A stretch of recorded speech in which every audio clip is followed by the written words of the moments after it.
Back now at 7:41 with a museum that is full of history and some really rare items. It's a fascinating place that the public will never be allowed in. But lucky for us, NBC's Richard Engel somehow finagled a rare tour. Richard, good morning to you. It was a very interesting visit. This is the museum inside CIA headquarters. It is a collection of their artifacts, their gadgetry, the tools of the trade, decades worth of items that CIA officers used for covert action and espionage.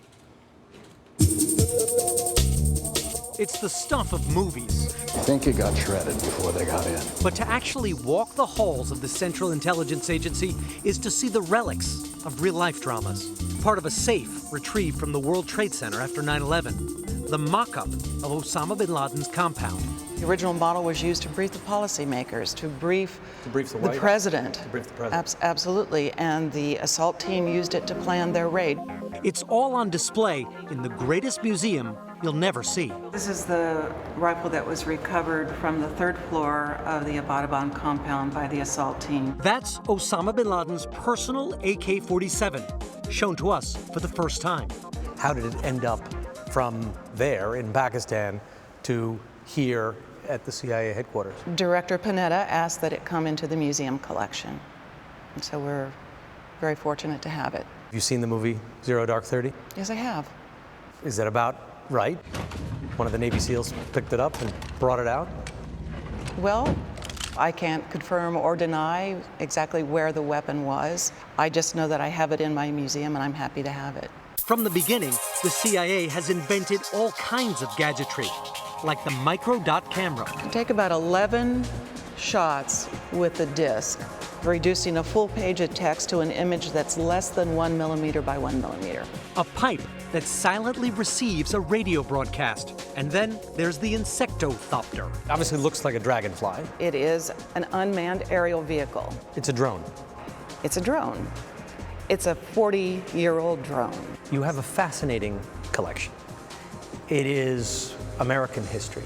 Why isn't it open to the public? Because the museum is here at headquarters. That's the main reason. We have officers undercover. And for the officers and employees who walk these halls, every object, the compasses and buttons, the coin with a secret compartment, and the camera-carrying pigeon tells a story. What I want to know is, what don't you have on display? Is there a warehouse or a basement here where you keep the overflow, the things that don't get put in the boxes? We have a collection that is over 16,000 pieces right now, cataloged. Imagine that last shot of Raiders of the Lost Ark with the Ark going into the warehouse, the government warehouse, back in the sort of like that.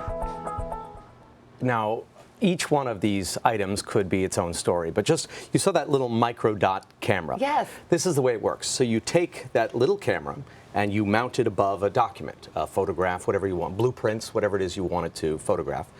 It takes the image, it reduces it to the size of a typed period. So it looks like a tiny little black dot. Then the CIA officer would use a razor blade, scrape off a typed period from a letter that he was mailing, glue that tiny black dot that actually is a document reduced in size, mail it, nobody would ever see it, and then on the other end you would use a magnifying glass and it would blow it up and you could read it. So it was a way of communicating in secret before all the encrypted kinds of technology. I honestly thought that stuff was only in the movies. No, it's not. The pipe, Yep.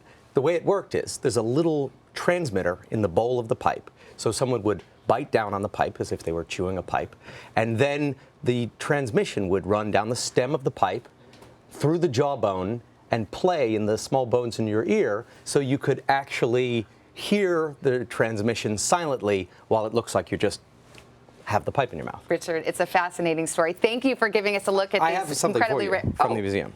What? This is a T-shirt from the museum staff, and it says CIA Museum on the front. Yes. And on the back is their logo. Classic. The best museum you never see. Well, thank you. I would have also taken the Dragonfly camera, just saying. Richard, thank you so much. Here it is. Fascinating story.